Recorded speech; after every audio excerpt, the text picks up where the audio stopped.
So I'm going to show you a little bit else for you to get a feel for things. Okay, so I'm teach you a little bit. I'm going to show you something modern so you don't fall asleep on me. Just a little bit about editing things. Don't worry about the words. Don't worry about understanding what they are. If you remember, if you all watched Fight Club, okay, if you watch Fight Club, he talks about a sequence where he edits the original film reels, and he's an anarchist, so he's anti-everything, government, society. And what he does is he takes normal movies and he takes about 3 frames of porn movie and he cuts it into a normal film. And in a normal film, all of a sudden there's a flash of a porn scene and it goes back to the normal film. And he does this to the audience, and everybody doesn't know what they just watched. And you're gonna watch here, these are Hollywood editing. The cut, which is simply going from one shot to another, changing perspective, advancing the story. Now I'm going to be showing you a series of examples that help illustrate the types of cuts that I'm about to mention. A lot of these cuts are so common and feel so natural that you don't even think about it. Whoa, what the f*** happened there? Doesn't matter. You can do whatever you want. But if you want to make your cuts a little less jarring, let's begin with a technique that's used all the time, cutting on action. Now all this means is cutting from one shot to another while the subject is still in motion. It doesn't always have to be on a punch or a kick. It could You be notice something how as many simple as scenes are a in each character other right now? Or throwing something. Or a character going through a door. Or another door. Or another door. Then there's the cutaway, which I can best describe as cutting to an insert shot of something, and then back. The insert could exist in the same space as the characters. You want the moon? Like this. Just say the word and I'll throw a lasso around it and pull it down. Hey, that's a pretty good idea.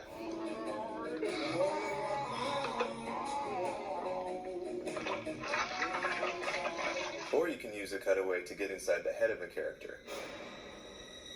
What? Last night I was... Cross-cutting.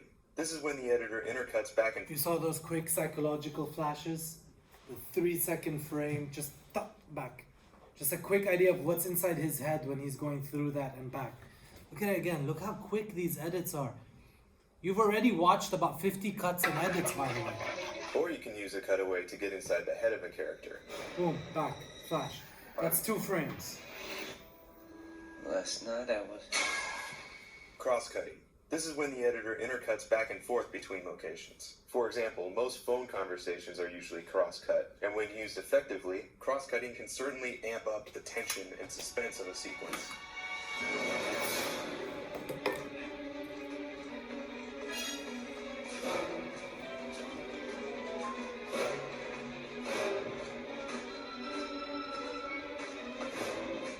This technique is also used to show what's going on inside the character's head. Don't move. I don't want you to cut your own throat. Jump cuts are when the editor cuts between the same shot, and they are often used to deliberately show the passing of time. And that looks like this. So you can naturally find these in montages. Here's a few examples.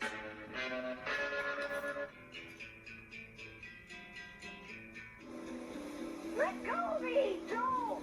Jump cuts are also used to So I can use cuts and edits to show you what I'm thinking. I can use cuts and edits to emphasize emotion if I want someone to focus on this, not on that. I can use cuts and edits to actually slow down time. So if you've watched cartoons, like when they're playing football, if you're watching an action movie and they shoot a punch and they take the punch from the first angle, then they take it from the second angle, then the third angle. What happens is a punch happens in 1 millisecond, so it's gone. But when you watch it, and you're going to watch this in XXX, when he does the motorcycle stunt takes 2 seconds. On film, it's 12 seconds. Because we go back from angle to angle, we can slow it down. We can even slow down the frame rate. When you watch, we're going to watch a bit of Snatch, which was one of the more experimental movies, and you'll see some really crazy editing there. Or if you watch Kubrick, Clockwork Orange, and you see the editing he does and the intentional jump cut, the way he jars, the way he scares, it's unbelievable what he can do. Add a level of urgency to the scene.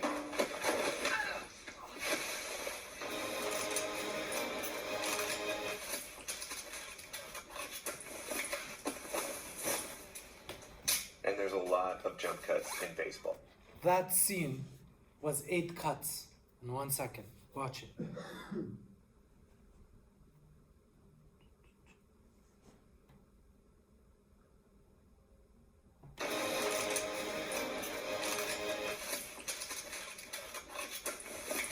Two, three, And there's a lot of jump cuts in baseball. 5 cuts.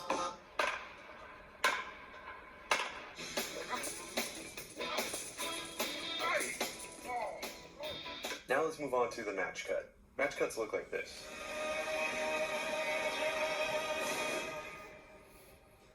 Come on, guys, let's get to work. Match cuts are often incorrectly referred to as jump cuts. However, there is a difference.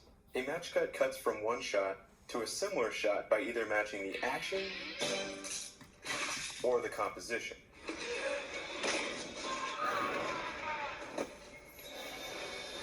Match cuts are mainly used as scene transitions because you're often jumping from one place to another, which is most likely why there's confusion on the matter. Match cuts don't always have to be visual either. There's also verbal match cuts, like this. That looks just like an enormous... Wait, pay attention. I was distracted by that enormous flying. Willie. Yeah, what's that?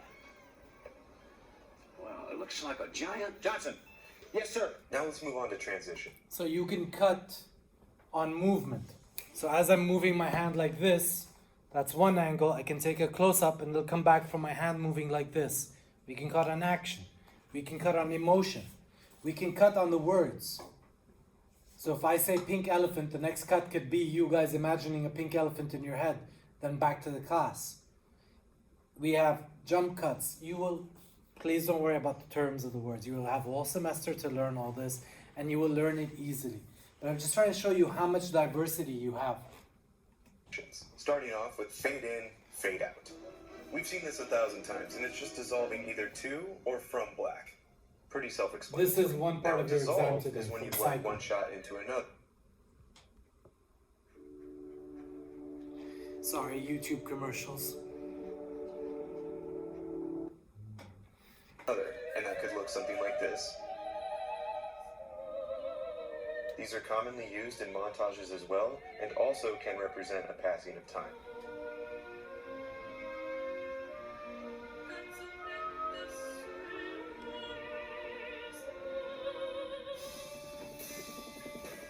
We're gonna watch this in full right now. The opening for Apocalypse Now. Now, you could easily dissolve between the same shot, and it looks something like this.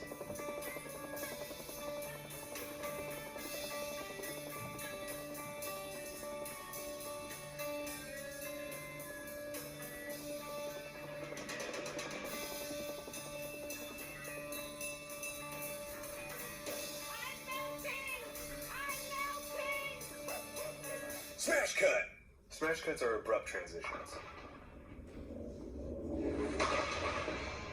The obvious example is someone waking up from an intense dream or a nightmare.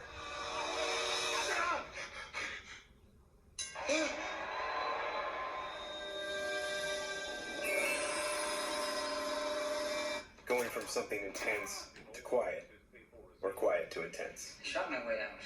Everybody started shooting, so I blasted my way out of there.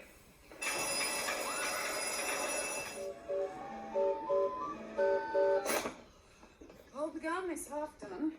Another transition is the iris. Now, the iris used to be an in-camera effect back in the day when you can manually open and close your iris to transition from black. Nowadays, it's used as a stylistic choice. And a lot of these transitions you may often find within a scene.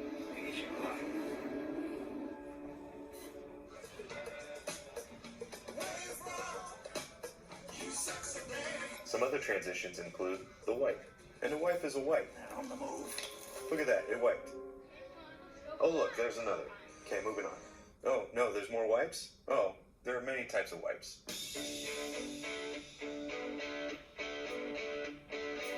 Then there's there's the invisible cut. Invisible cuts are used to give the impression of a single take. However, cuts are hidden in blackness, like in Hitchcock's Rope or Evil Dead 2.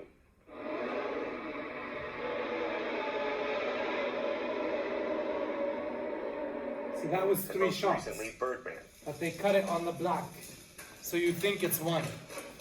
Cuts are also Birdman, hidden have you within watched wet this pans, movie? where you can hide the cut It's- on the motion. What was so brilliant about the DOP in this movie? This is the first movie ever shot without a tripod. This whole film was shot Steadicam, 1 camera. 1 guy with a Steadicam suit. The whole movie is moving. There's never a stable shot. Everything is mobile. And they cut it in a way that feels invisible. So you never feel where there's a cut. You think it's all 1 take. But actually, it's a lot of takes. It's just done so beautifully. Nobody Camera knows it movement. exists. Here are a few examples. Perfect time. As you know, endorsed by the PTA and the North American Teachers Foundation. We're coming to get you, Barbara. An See that quick movement? We call it the whip. So one quick way to edit and to direct, if you want to get out of 2 sticky movements, you want to create action. So if I'm shooting here, and then I want to shoot you guys outside, I shoot the camera here, and I turn it really quickly sideways. When I go outside, I turn the camera in the same motion to get me to the frame where I want to go. You cut on the movement of the camera, on that blur, and you get these cuts. And then when you edit, on the motion of the camera movement. see, that's 2 shots. Here are a few examples. You didn't see it. Perfect time. As you know, endorsed by the PTA and the North American Teachers Foundation. We're coming to get you, Barbara. An editor might also hide a cut with an object crossing the frame. Or you can hide a cut when the subject leaves the frame. This is my favorite example because it's pretty seamless unless you know what you're looking for. Just Well, like for any the good edit. magic trick. So there's an invisible cut hidden right here. This shot was cleverly designed to make it appear as if Paul Newman was actually doing those card tricks. Those were 2 different shots. But really, he can't. You couldn't see it. You knew to look for it. Now let's move on to Still something can't else. see it. The L cut is an audio-based transition. You can cut by sound. This is when the audio from the current shot carries over to the next shot.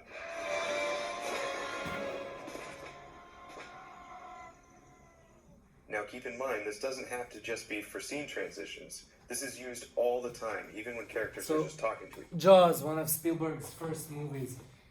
So this is before VFX, before we could do special effects. So when we had monsters, we actually had to build them. And Jaws, they built this gigantic shark. And if you go to Universal Studios in LA, you can still see it. It still have this set, and you can actually see where it attacks the boat and everything. And it's a big mechanical shark. And it didn't work. When you watch Spielberg's interviews, he hated that shark. Because they would spend all day on the water trying to get the shark to do 1 shot. Then his editor, because Spielberg works with 1 female editor, would take the shot, and he has about 15 seconds of the shark on the water, and she's used 1 second from it. And he would literally cry in the editing room. Because he's like, I spent the whole day getting 14 seconds. She goes, yes, but the story needs 1 second. This is what you guys do. This is the power. You create the film. Each other. Go back! We'll have to take this abuse much longer. They don't serve fried chicken and watermelon on a daily basis in my mess hall. Yes, sir!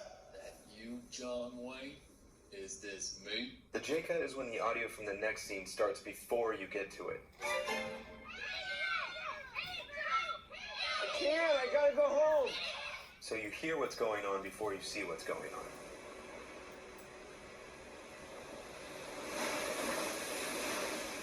These are very subtle editing techniques that people might not even notice, and that's the point.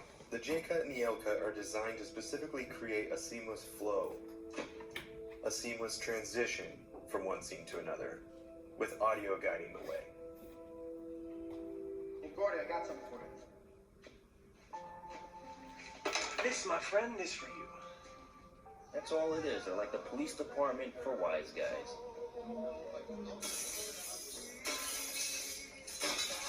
The J-cut is also great for revealing a new element within a scene. Plus, you can't take them underwater, and if you do, they...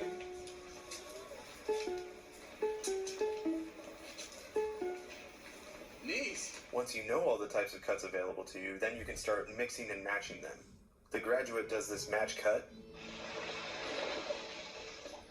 into a J-cut. Ben, what are you doing? Or there's the match J-cut.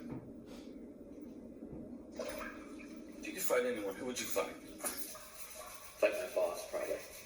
And here's a verbal match J-cut. And the line goes. Roar! Here's a cross-cutting cutaway. Try not to think of the word cereal or flesh. Mad Max does this cutaway jump cut. Okay.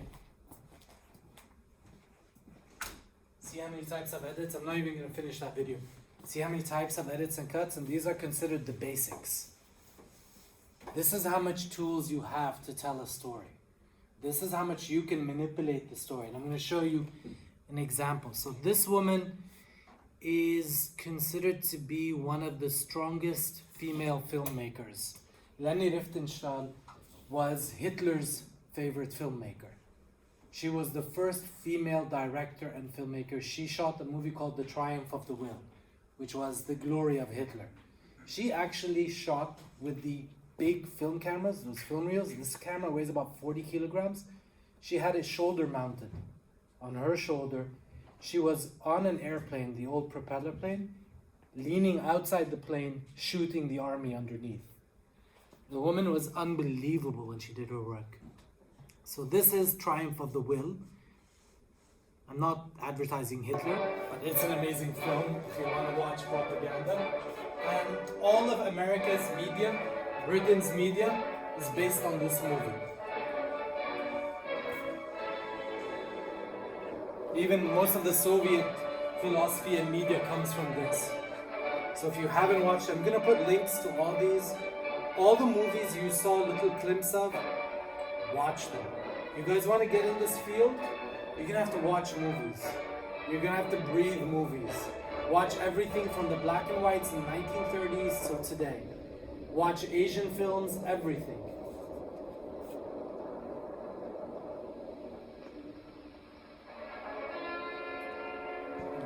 Jump across the text to her directing. This is her shooting on the plane.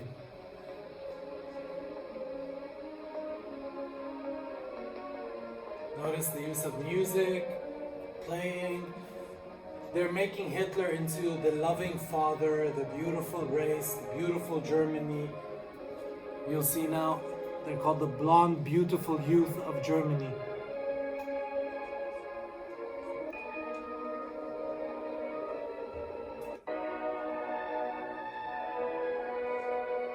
This is just the intro to the movie. This movie is around an hour long, all shot like this. The British, during the war against Hitler, to fight it, released a re-edit of the same movie. So this is the shots, the glory of Germany.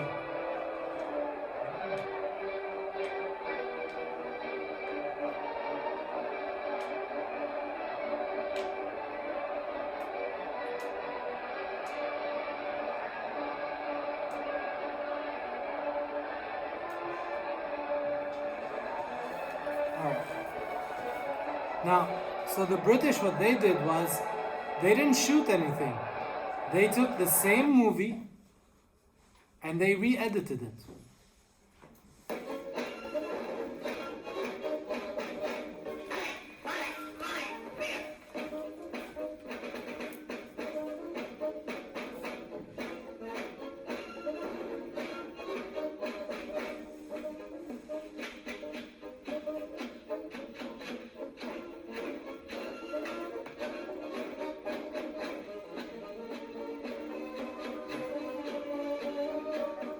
To them, this was very fun.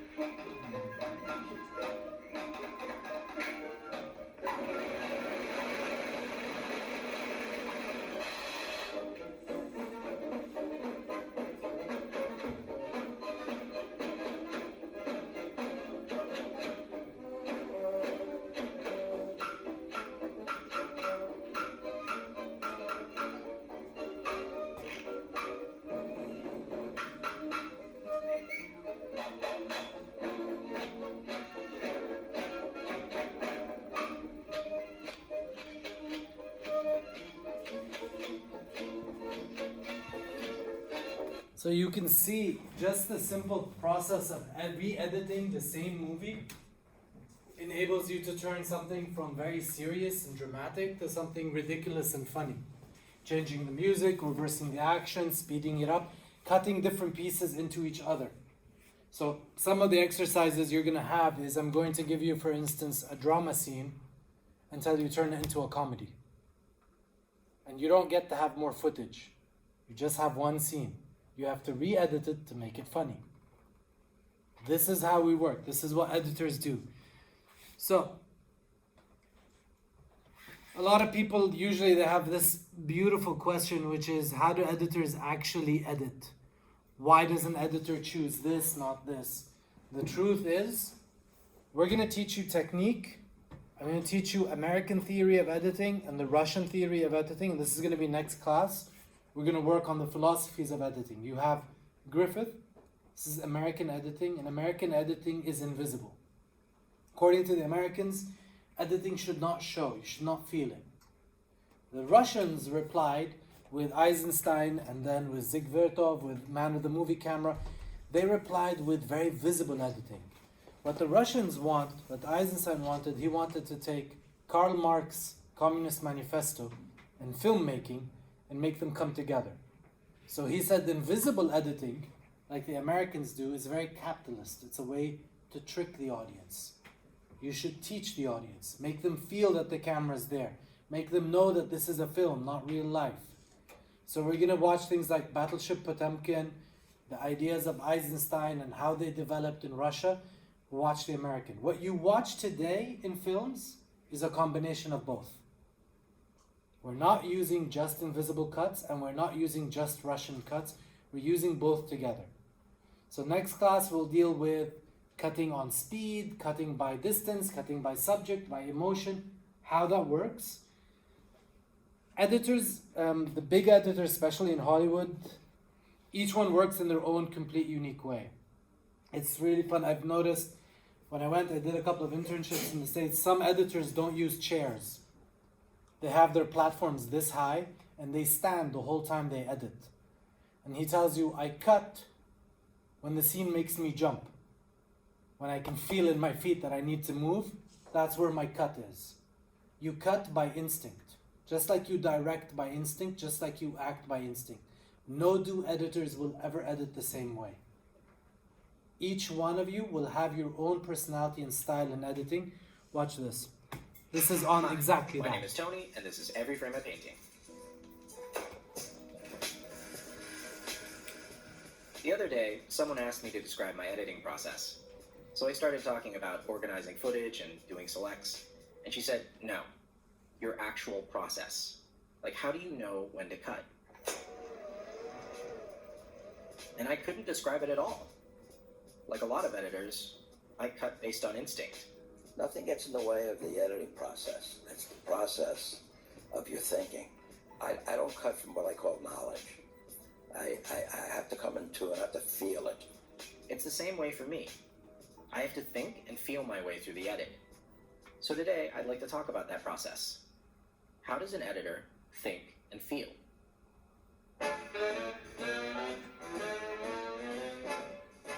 The first thing you need to know is that editing is all about the eyes.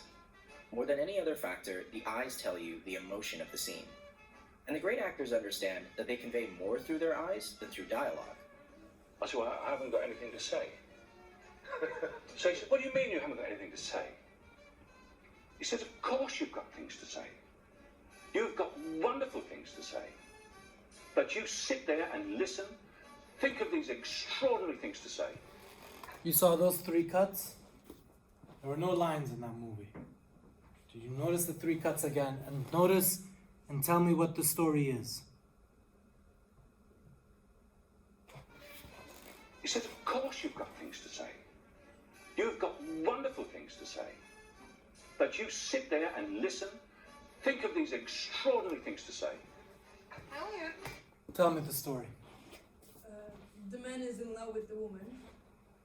And? She knows it. Yeah. And she's happy about it. Yeah. The editor's choice to wait on his face when she passed and him looking at her, that choice to keep that longer and then the choice to take the cut of her smiling because she could feel him looking at her, then the choice to go back to him looking, watching her from a distance. So it tells you a lot of things. In those 2 seconds, because of the editor's decisions, we know he's in love with her, we know she knows it and she likes it, and we know that she has the power, not him. He's running after her, she's being able to control him. You got that from the editor, from 3 cuts, by choosing how long to spend on the eyes, how long to spend on the movement. Sweetheart, have you tried these? These are wonderful. And then decide not to say them. That's what you're doing. And when I'm watching footage, this is what I'm looking for. Moments where I can see a change in the actor's eyes, like when he's making a decision. Shots like these are powerful because they work so well with other shots. For instance, when we cut from his eyes to what he's looking at, it tells us, without words, what he's thinking. The next concept was really hard for me to learn. Emotions take time. When we watch people on screen, we feel a connection to them. And that's because we have time to watch their faces before they speak. later. And time to watch them afterwards. I'm gonna stop now because I'm running a little bit of time. Okay, so you're gonna take a 5-minute break. I'm gonna show you one last thing before you go, and then when you come back, you have your quiz. So I wouldn't be gone for too long. This is Apocalypse Now. Directing, producing, and editing this movie, this is one of the most groundbreaking films in Hollywood because this has no special effects. Nothing was faked. He rented an entire forest in the Philippines. He took real bullets, real helicopters, and in the opening scene you're gonna watch right now, he actually blows up the entire forest. This is a real explosion. And he edits by sound of the helicopter slowed down to the fan in the ceiling to the guy remembering. Watch. This is one of the most beautiful openings of any movie in history. It says a soldier remembering war in Vietnam.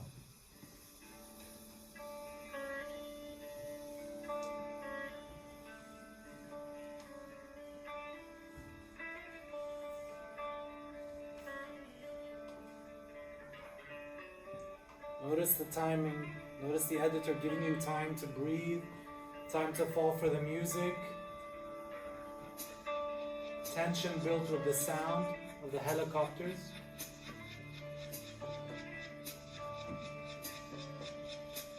Notice how the editor is manipulating your psychology.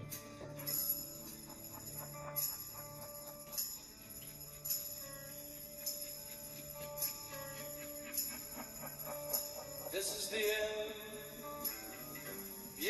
Imagine as a director in film too, that's real. The crew and the actors nearly died 8 times shooting this film.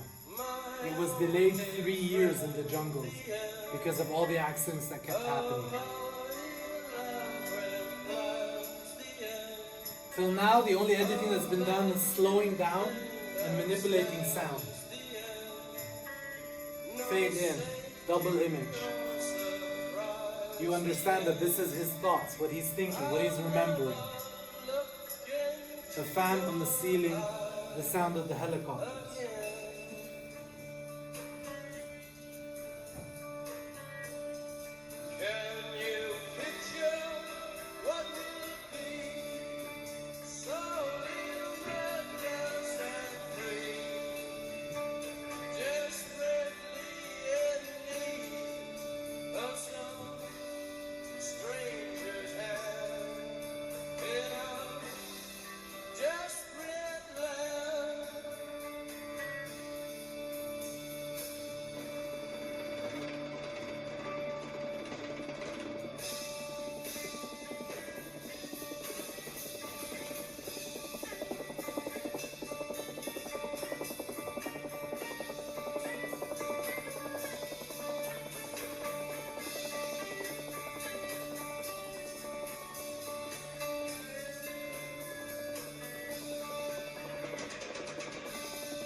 It's actually still a minute longer. How beautiful is that? That's the first 3 minutes of the movie. It tells you the entire film. The psychology of a soldier, the remembering, suicidal tendencies, the alcohol, the drugs, the gun next to him, the flashbacks back and forth. That was, by the way, 22 cuts so far. That was 22 edits till now. You didn't feel them. Soft, smooth, invisible. So, I'm going to give you 5 minutes as a break. When you come back, you're going to have a quiz. And let me show you what the quiz is. You're going to have 5 movies you're going to watch. Like, for instance, this is the last one. This is divided into 3 segments. This is XXX. 3 cuts. 4. 5, 6, 7, 8, 9, 10, 11, 12. You're going to watch and count how many cuts. And that's going to be your exam. Counting the cuts. You have a 5-minute break. Come back. We'll start the exam.